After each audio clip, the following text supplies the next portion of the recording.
Welcome to the Find My New Life podcast. I'm Christopher Lapine, spiritual liberation author and speaker. This podcast brings you inspiration, hope, and answers for how to live a modern, God-centered spiritual life. It will help you have a more direct, deeper experience of God, find more happiness, and live your incredible God-given destiny. You can find all my podcasts, as well as videos, books, and more at findmynewlife.com. So, let's get started with today's show. Hello, welcome. I'm Christopher Lapine. Today, I'm going to help you remove some spiritual roadblocks that might be limiting your understanding, joy, and liberation. Just like our last episode, I'll be sharing quotations from the Urantia Book from the angels.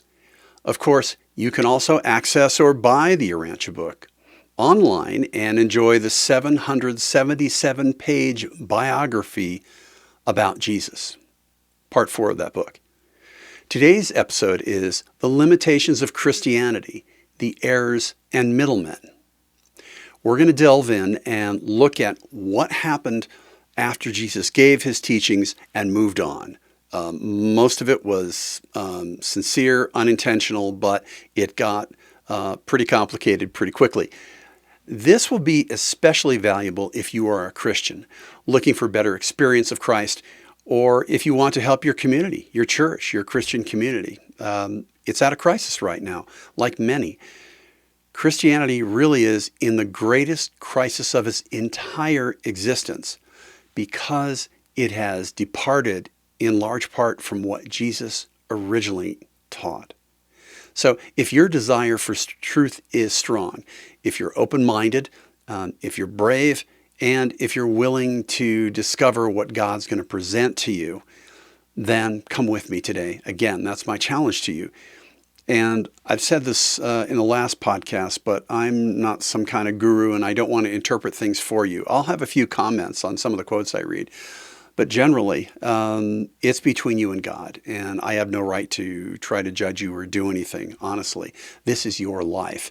And, so many of the negative things we've experienced, people have tried to judge us, tell us what to do, tell us what to think, try to be intermediaries with God. We're not doing that today. So, and I also want to emphasize to Christians, again, I come from a Christian background. I actually attend a progressive Christian church. So I'm not trying to tear anybody down. But what this is about is getting direct to the Master and making the Master our full and top priority, honestly, and trusting the Spirit of truth that He gives us and going forward with that.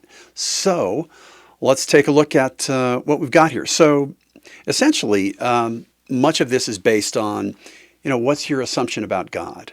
How do you envision God? And I think you'd agree that God is perfect and loving and ideal behind anything we can imagine. That's really the ideal, the best type of God we can have.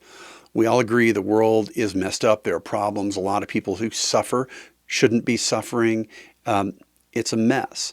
Free will is involved, so it makes it complicated.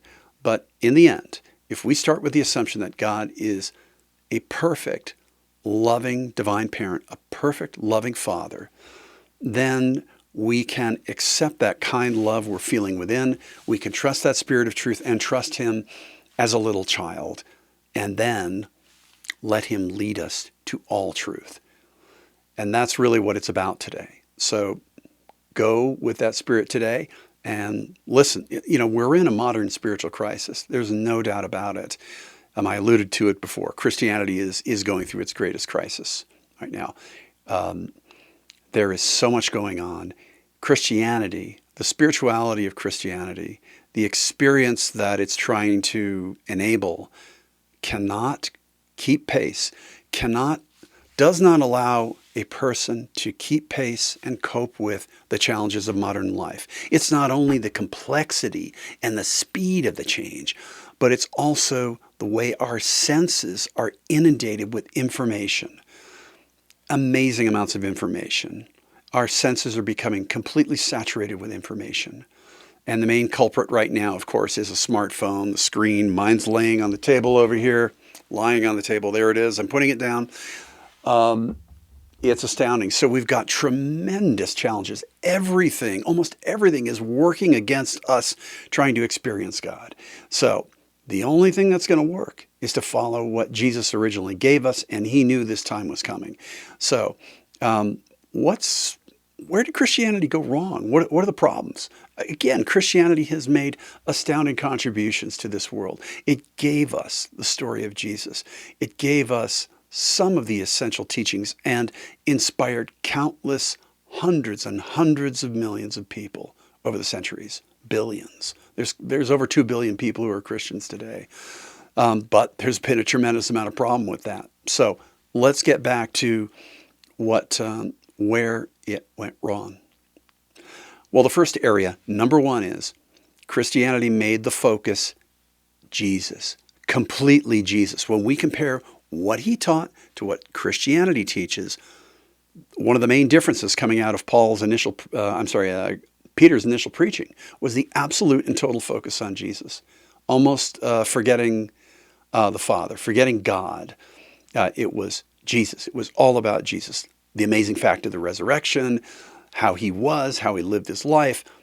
It was mostly centered around that. So it wasn't the religion of Jesus, was it?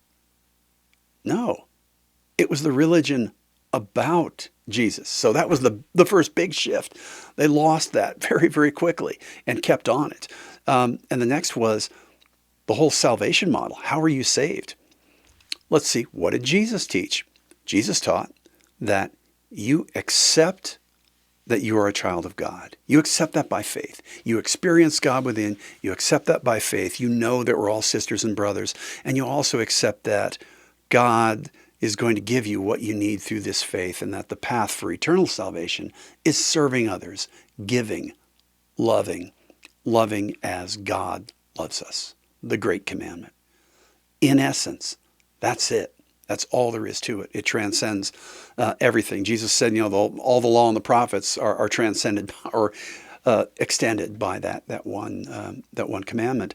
And when we look at the salvation model that Christianity has taught, has evolved to. And remember, the salvation model, the thing that Christianity said you needed to do, changed over the centuries. It changed. So what do we have? Now we are told, essentially, that you were born with sin on your soul. As a baby, sin, like this kind of karmic goo or ooze, it lives on your soul. Even as a baby, you already have sin.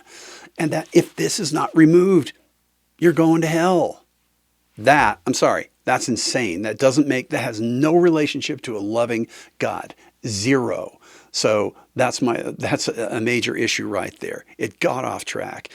But it gets worse. So then, how is the sin removed? Well, the only way we could do this is to take a divine Son of God and put him on earth and kill him. A blood sacrifice. That is absolutely barbaric. It has nothing to do with the loving nature of God. And none of us would do this to our children. So God is so much more than we are. So, and many, many progressive Christians have come to these conclusions already. Many. I'm restating a lot of what's been said. But let's take that one away. The other one that came in was secondhand religion. So as church institutions grew, organizations with saints that were identified, cardinals, popes, bishops, priests, the entire constellation and hierarchy completely constricted the person's experience to God. With number one, the intermediaries that you had to go through, they're going to interpret God for you. They're going to help you get to God. And they're going to give you a whole slew of new rules to complicate things. Right? So now you've got the intermediaries, you've got the complicated rules, when the focus totally on Jesus, and unless you accept Jesus right through this blood sacrifice, you're going to hell. What did Jesus teach? Super simple. Accept the experience of God within, the loving Father within. Spend time with God, follow that, trust that Spirit, serve others, believe you're a child of God, and that's your eternal salvation. all things needful will be provided. Extremely simple. But we complicated it. And then again, it got worse because then because of the result of this emphasis on secondhand religion and the hierarchies, Christianity became very warped very fast. It became almost completely secularized. It became like the society around it. It was co-opted many, many times.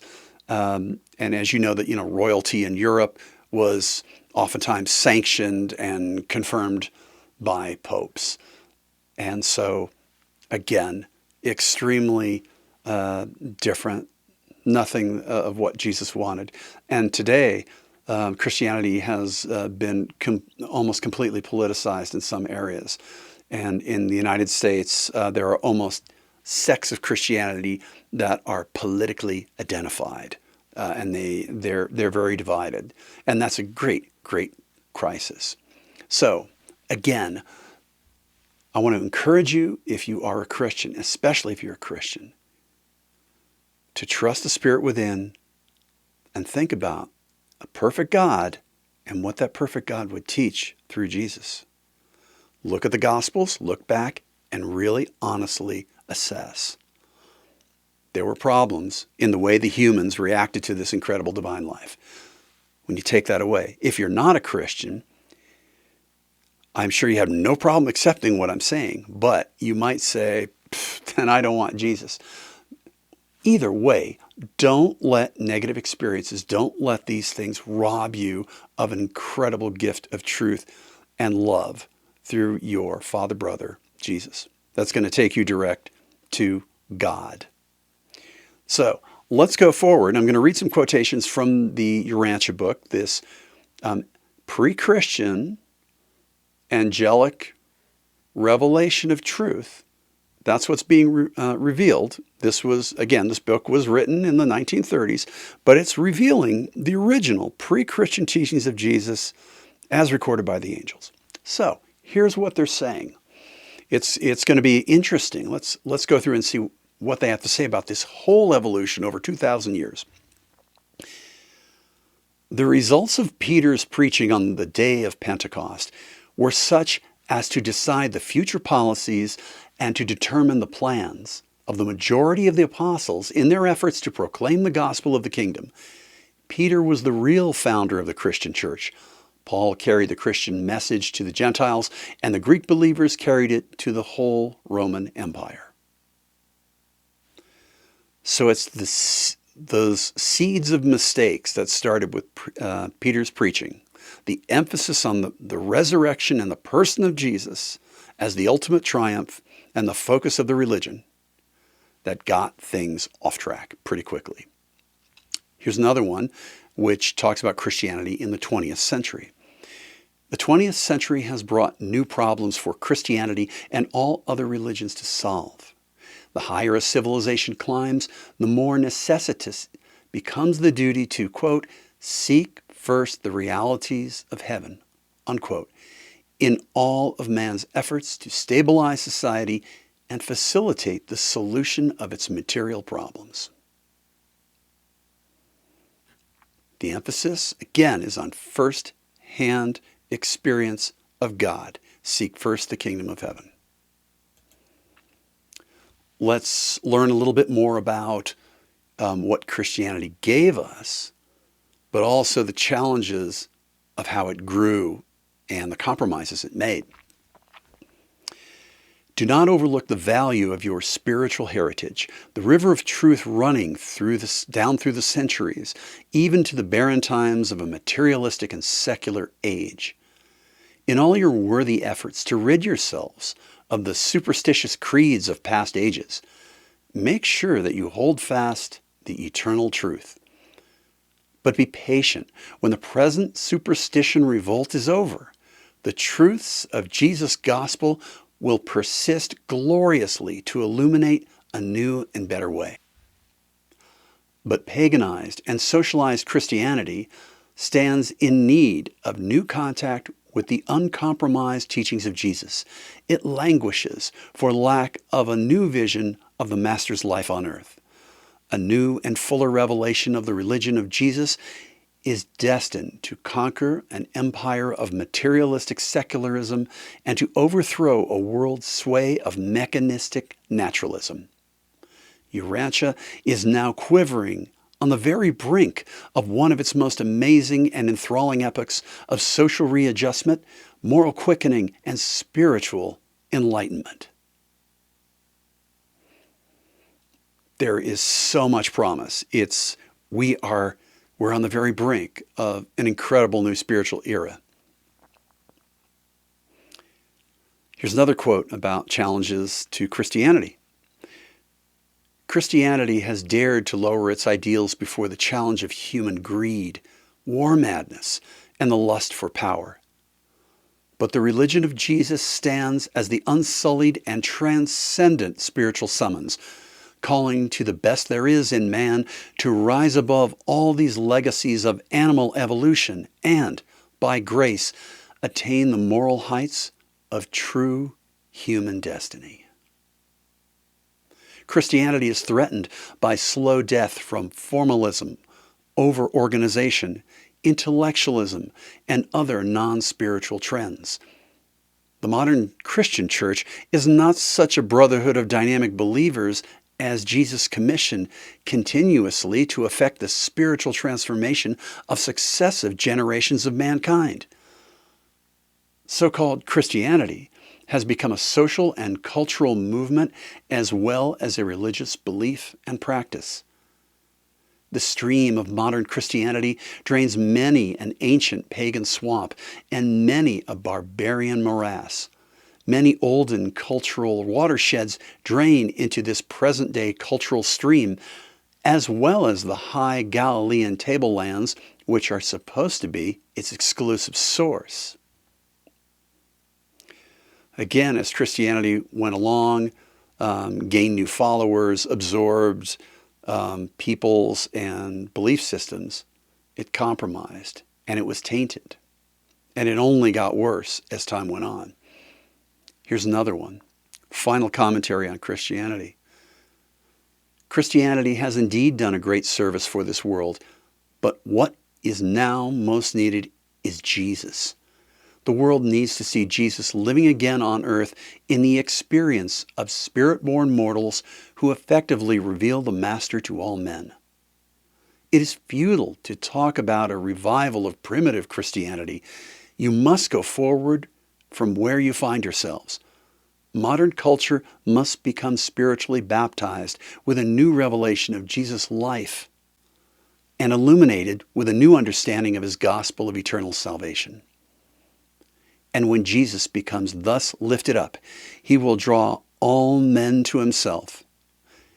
Jesus' disciples should be more than conquerors, even overflowing sources of inspiration and enhanced living to all men.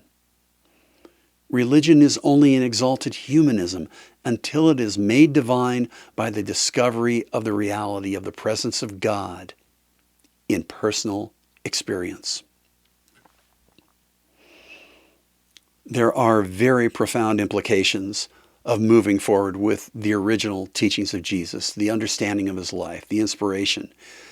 And that's what you're going to get in the next part of this podcast series. And we'll continue on through who he was, what he taught, all the major events in his life. So remember, Jesus is our divine Son of God. He lived as God and man and lived a perfect life and gave his perfect teachings. The very teachings he learned directly from God, from the Father. The only way to fully comprehend and benefit from them is if you are willing to honestly accept the errors of Christianity and accept the original teachings of Jesus. If you're willing to put aside the errors and open your mind, and if you're willing to put aside any bad experiences or negative feelings you have about Jesus, because those might be associated with a bad church experience. Put it aside, open your mind. Remember, you are a child of God, and he is going to provide everything you need to grow and fulfill that incredible desire for truth that he put in you. You're going to get everything you need to grow, when you need it, in the way you need it, for as long as you need it. And when you do that, when you embrace that, you're going to discover the incredible original teachings of Jesus. Period. Strength, joy, and true spiritual liberation. All you need to do to accept God, again, is use your faith, follow that leading, realizing that we're all sisters and brothers, and seek the joy of self-forgetful service and spirituality. So join me in the series as we continue. It's been great having you today. You're going to discover the answers to your questions about Jesus and find a new life, the one you're meant to live. I'm going to peel back the layers of confusion gradually. So join me in the next episode, which is The Direct Steps to Jesus, Escaping the Monopoly. As always, please subscribe. And if you believe in what I'm doing, invite others to see this podcast, please. I really want to give you as much value as I can here. Again, I said it's a privilege of my life. So please, if you know anyone who has an interest, please have them see the podcast. And also remember, you are a child of God and we are family. Thanks for listening today. I hope it helped you on your journey. Go to findmynewlife.com for all my podcasts and much more. If you'd like to contact me with ideas or requests, use the Contact Me link on that website.